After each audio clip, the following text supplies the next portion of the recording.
آپ تلاش کریں گے کوئی بندہ مجھ سے پوچھے اور میں بات کروں، ورنہ آپ نے گھبراتے رہنا کہ مجھ سے پوچھ ہی نہ لے۔ چلیں دیکھیں جی، وَمُحَمَّدٌ علیہ الصلاۃ والسلام عبدہ وحبیبہ ورسولہ ونبیہ وصفیہ ومنتقاہ ولم یعبد الصنم۔ حضرت محمد علیہ الصلاۃ والسلام عبدہ، سب سے پہلے کیا لفظ ہے؟ عبدہ، بندے۔ عبدیت کا مقام سب سے بلند ہے۔ سبحان الذی اسریٰ بعبدہ۔ میں کئی بار اپنے طلبہ سے کہتا ہوں، ہم عجیب لڑائی لڑ رہے ہوتے ہیں، سبحان الذی اسریٰ بنورہ نہیں کہا، بعبدہ کہا ہے۔ ہم یہ لڑائی لڑ، اور بھئی جو کہا ہے اس کو تو کھولو۔ بنورہ کہہ دیتے تو پھر کیا تھا؟ وہ ہمارے خلاف تھا۔ بنورہ کہہ دیتے تو ہمارے خلاف تھا۔ ہم پیغمبر کی ذات کو بشر مانتے ہیں، پیغمبر کی صفت کو نور مانتے ہیں۔ بعبدہ کہہ دیتے تب بھی ٹھیک تھا، بنورہ فرما دیتے تب بھی ٹھیک تھا۔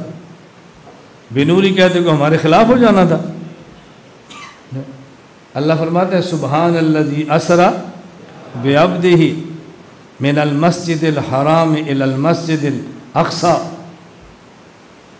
کائنات کا سب سے اعلیٰ مکان عرش ہے۔ کائنات کا سب سے اعلیٰ مکان عرش ہے، اور سب سے اعلیٰ مقام عبدیت ہے۔ اب یہ تو معراج پہ میرا 2 گھنٹے کا بیان ہے، آپ کسی پر سن لیں آپ کو مزہ آئے گا۔ ہمارے یہاں فضائل نہیں چلتے، ہمارے یہاں شبہات کی صفائی ہوتی ہے۔ ہم مکہ سے شروع ہوتے ہیں، عرش تک جاتے ہیں۔ شبہ صاف کرو، عقیدوں کا جواب دو، مسائل چھیڑو، مسائل حل کرو اس کو۔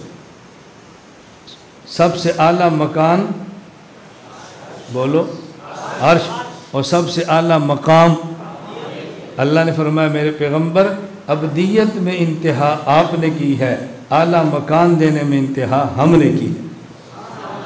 جیسی عبدیت ہوتی ہے ویسا مکان دیتے ہیں۔ تم عبدیت میں اخیر تھے، بعبدہ ہم نے عرش تک تمہیں پہنچا دیا۔ جتنا متواضع ہوگا اتنا ہی بلند ہوگا۔ من تواضع للہ رفعہ اللہ۔ تواضع میں عبدیت میں تم ہو، بلند کرنے میں عرش پہ لے جانے میں ہم ہیں۔ دیکھو نا کتنا معراج کا مسئلہ حل ہوتا ہے۔ اصل یہ ہوتا ہے کہ آدمی مسائل حل کرے بس۔ یہ ایسے درمیان میں بات آ گئی، میں ایک جگہ گجرانوالہ جلسے کے لیے گیا، بیٹھا ہوا تھا، ایک بندہ آ گیا جی میں نے سوال کرنا ہے۔ میں نے کہا جی کریں، اجازت ہے؟ میں نے کہا کون سا اجازت لے کر کمرے میں داخل ہوئے ہو، ویسے ہی آ گئے تو بات بھی کر لو۔ میں نے کہا بتاؤ کیا مسئلہ ہے؟ رسول اللہ صلی اللہ علیہ وسلم جب معراج پہ گئے تھے تو آپ نے دیکھا کہ اس کو عذاب ہو رہا ہے، یہ اس کے اوپر سام مسلط ہے، یہ جہنم کے تنور میں ہے۔ جو معراج کی رات آپ نے عذاب دیکھے، یہ عذاب ہو رہا ہے۔ حضور پاک صلی اللہ علیہ وسلم معراج کے لیے اوپر گئے تھے، آپ نے سارے اوپر دیکھے تھے عذاب۔ آپ کہتے ہیں عذاب جسم کو ہوتا ہے اور قبر تو زمین پر ہے، تو پھر آپ نے اوپر کیا دیکھا؟ سوال سمجھ آ گیا؟ ہمارا عقیدہ کہ عذاب کس کو ہوتا ہے؟ روح مال جسم کو۔ وہ سمجھانا چاہ رہا تھا بھی تم کہتے ہو اس قبر میں عذاب ہوتا ہے، یہ قبر تو نیچے ہے، تو حضور پاک پھر اوپر دیکھ رہے ہیں، اس کا معنی ہے کہ اس قبر میں عذاب نہیں ہوتا۔ میں نے کہا چلو ہم غلط کہتے ہیں، قبر میں نہیں ہوتا، تم بتا دو کہاں ہوتا ہے۔ میں نے کہا تم بتا دو، ہمیں تو غلطی لگ گئی، ہم نے کہا اس قبر میں ہوتا ہے، تم بتا دو کس کو ہوتا ہے۔ نہیں جی روح کو ہوتا ہے۔ میں نے کہا کس روح کو؟ نیک کو یا بری کو؟ کافر یا مسلمان؟ کہا جی کافر کو۔ میں نے کہا کافروں کی روح کہاں ہوتی ہے؟ کہا جی سجین۔ میں نے کہا سجین کدھر ہے؟ کہا جی 7 آسمان کے نیچے۔ تو میں نے کہا پھر 7 گنا اعتراض تو تمہارے اوپر ہو گیا۔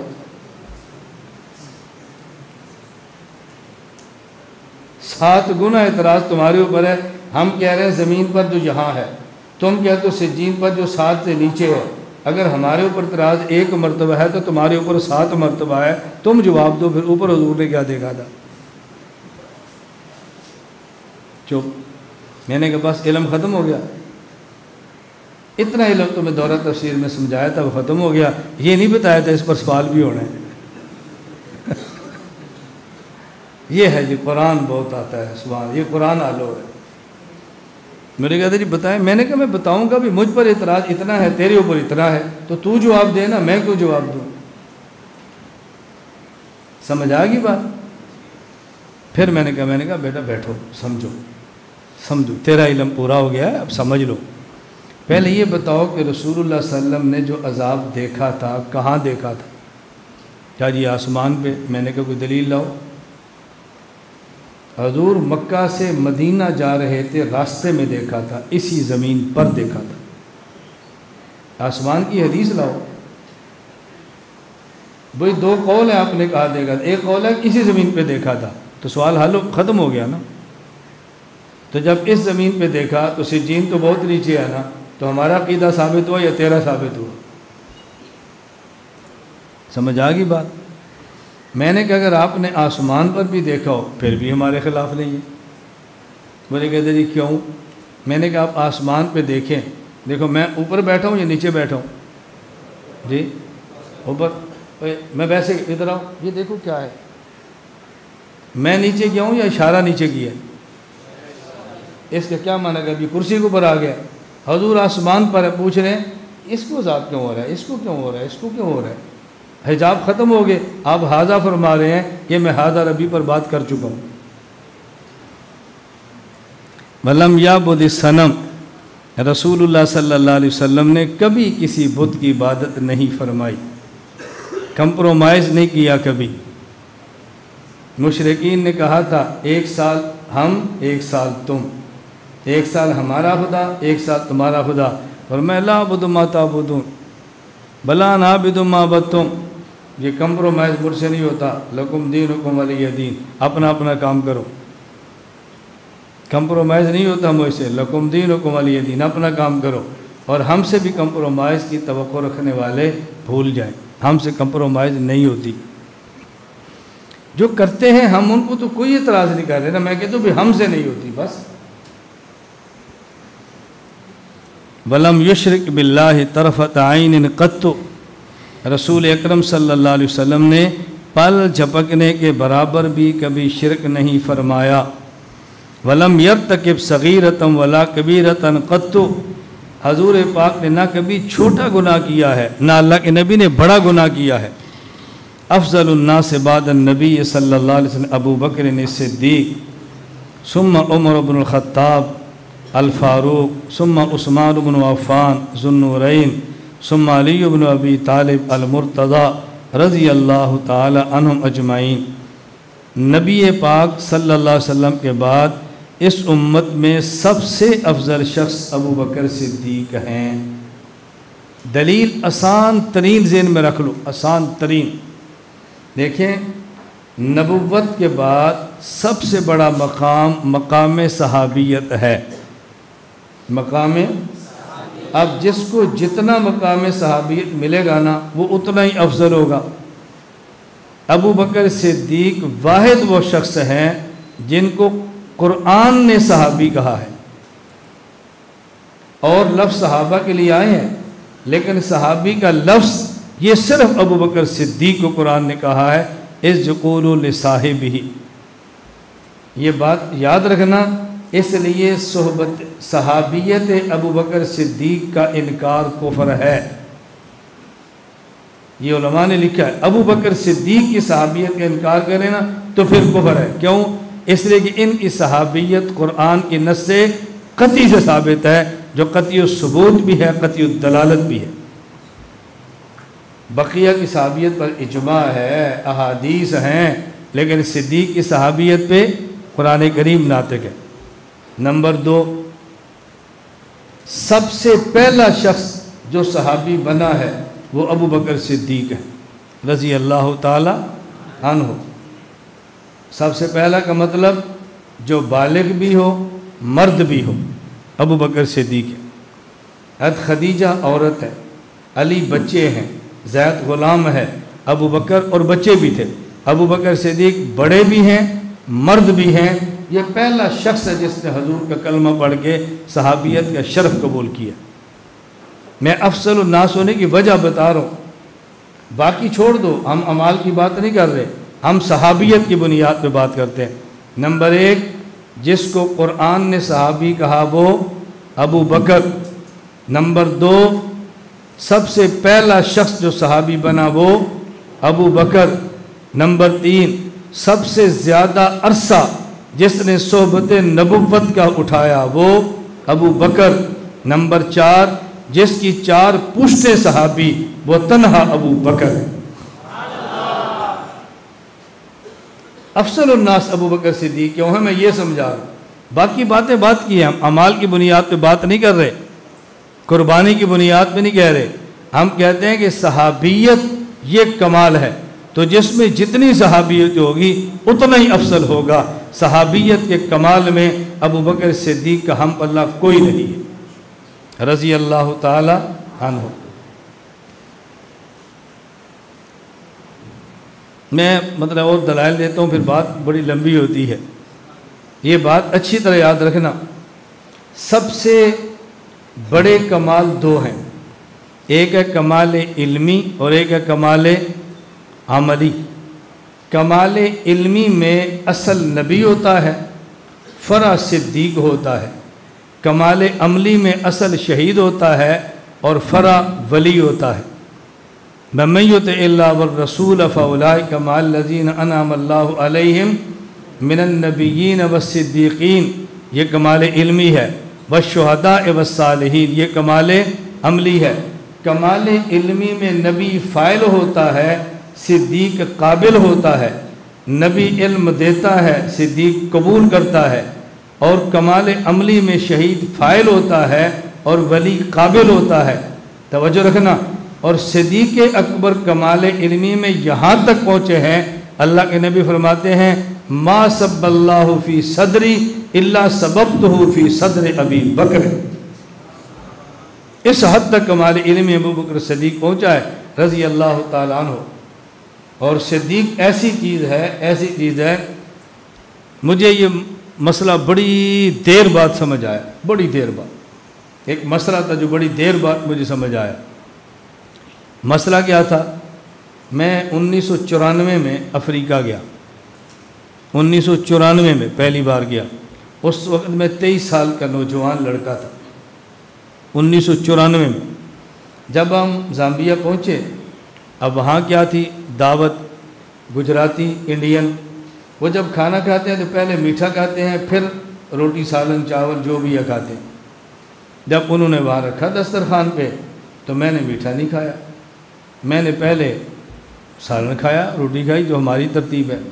میرے ساتھ ایک اور مولانا صاحب، انہوں نے ہلکا سے مجھے اشارہ کیا، یار یہ لوگ میٹھا پہلے کھاتے ہیں، یہ کیا کہیں گے، ان کو کھانے کا طریقہ بھی نہیں آتا۔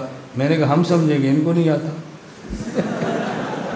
یہ کون سی ٹینشن والی بات ہے؟ بھی وہ سمجھیں گے ان کو نہیں آتا، ہم سمجھیں گے ان کو نہیں آتا، بس جو چیز پسند ہے وہ کھاؤ۔ اب ان کی وجہ سے ہم اپنا پورا مزہ خراب کر بیٹھے۔ ہم لوگ پہلے میٹھا کھا لیں، پھر کھانے کی مرچ اتنی تنگ کرتی ہے، کھانا مشکل ہو جاتا ہے۔ میں نے خیر کھا لیا۔ میں سوچتا رہا کہ یہ لوگ کھانے سے پہلے میٹھا کیوں کھاتے ہیں؟ اچھا، ہم نے جو پڑھا تھا، سنا تھا، ٹھیک غلط اپنی جگہ پر ہے، لیکن سنا ہوا یہ تھا کہ یہ رسول اللہ صلی اللہ علیہ وسلم کھانے کے بعد میٹھا پسند فرماتے ہیں۔ یہ میں 94 کی بات کر رہا ہوں، یہ میرے ذہن میں اشکال چلتا رہا۔ میرے بہت سارے اشکال ہیں جو سال چلتے ہیں، وہ جب تک حل نہ ہونا میں جان نہیں چھوڑتا اس سوال کی۔ اب میرے ذہن میں الجھن بنی رہی کہ یار نبی پاک کھانے کے بعد میٹھا پسند کرتے ہیں، یہ کھانے سے پہلے کھاتے ہیں، آخر وجہ کیا ہے؟ ایک وقت آیا، آج 2019 ہے، یہ غالباً بات ہوگی 2014 کی یا 14 کی شاید۔ میں نے تحذیر الناس کا مطالعہ کیا۔ تحذیر الناس میں حضرت نانوتوی رحمۃ اللہ علیہ نے ایک بات لکھی۔ وہ بات کیا لکھی؟ فرماتے ہیں کہ صدیق حق ایسے قبول کرتا ہے جیسے میدا میٹھا، اور صدیق باطل کو ایسے پھینکتا ہے جیسے میدا مکھی کو۔ تحذیر الناس میں صدیق حق ایسے قبول کرتا ہے جیسے میدا میٹھے کو قبول کرتا ہے، اور صدیق باطل کو ایسے پھینکتا ہے جیسے میدا مکھی کو۔ کبھی شاید آپ کا واسطہ پڑا ہو، کبھی مکھی منہ میں چلی جائے نا اندر نہیں جاتی، حلق اس کو باہر پھینکتے ہیں، مکھی اندر نہیں جاتی، نیچے نہیں اترتی کچھ بھی ہو جائے، حالانکہ مر گئی ہے پھر بھی نیچے نہیں اترتی، وہ باہر ہی آتی ہے، معدہ اس کو قبول نہیں کرتا۔ اب مجھے تھوڑی سی بات سمجھ آئی، اب بات چل رہی، میں نے حل ہونے کے نا مسئلہ قریب ہونا شروع ہو گیا۔ مزید 2 سال گزرے، ایک جگہ علماء کی مجلس میں تھے، اس میں ایک عالم فرمانے لگے بھائی میٹھا اگر کھانے کے بعد کھائیں تو جو کھایا ہوتا ہے نا وہ ہضم ہو جاتا ہے۔ لو جی میرا سارا اشکال حل ہو گیا۔ میں نے کہا جن لوگوں نے زیادہ کھانا ہے وہ میٹھا پہلے کھاتے ہیں تاکہ اوپر سے ڈالتے جائیں اور معدہ ہضم کرتا جائے، اور جنہوں نے کھائے کو ہضم کرنا ہوتا ہے وہ میٹھا کھانے کے بعد تھوڑا سا میٹھا کھاتے ہیں۔ تو ان کا مقصد ہے زیادہ کھانا، اس لیے پہلے میٹھا کھاتے ہیں، اور پیغمبر کی منشا جو تھوڑا سا کھایا وہ ہضم ہو جائے اس لیے بعد میں کھاتے ہیں، تو یہ مسئلہ حل ہو گیا۔ کتنے سال لگے لیکن ہم نے اس کو چھوڑا نہیں۔ اب آپ بتاؤ جب میں اتنے چھوٹے سے مسئلے پہ لگا رہتا ہوں تو باقی عقائد پر میں کتنی محنت کرتا ہوں۔ آپ اندازہ نہیں کر سکتے، جب تک عقیدہ حل نہ ہونا مجھے سکون نہیں آتا۔ تعبیر، پھر یہ تعبیر، پھر یہ تعبیر، پھر یہ تعبیر۔ یہ سادہ ہمارے گواہ ہیں۔ مولانا طاہر صاحب کو بلاؤ، بھائی جی ذرا یہ لکھو، بھائی فلانے استاذ کو بلاؤ، یہ ذرا اس پہ بات کرو، وہ فائل دوبارہ اٹھا کے لاؤ، یہ لکھو۔ جب تک ہماری وہ تعبیرات پوری نہیں ہوتی نا مجھے سکون نہیں آتا۔ یہ جو عصمت انبیاء پر اعتراضات کے جواب میں آپ کو دے رہا ہوں نا، یہ میں تفاسیر دیکھنے کے بعد، اپنے اکابر کے جوابات دیکھنے کے بعد، اس جواب پر یہ شبہ ہوگا، اس پر یہ شبہ ہوگا، اس کی تعبیر میں یہ نقص ہے، یہ حل نہیں ہوگا، اب یہ تعبیر لاؤ، لگے رہو لگے رہو لگے رہو۔ پھر اللہ تعالیٰ شرح صدر فرما دیتے ہیں، پھر بیان کرنے والے کو بھی شرح صدر ہوتا ہے، سننے والے کو بھی شرح صدر ہو جاتا ہے۔ بات سمجھ آ رہی؟ اللہ تعالیٰ آپ سب کو محنت کی توفیق عطا فرمائے۔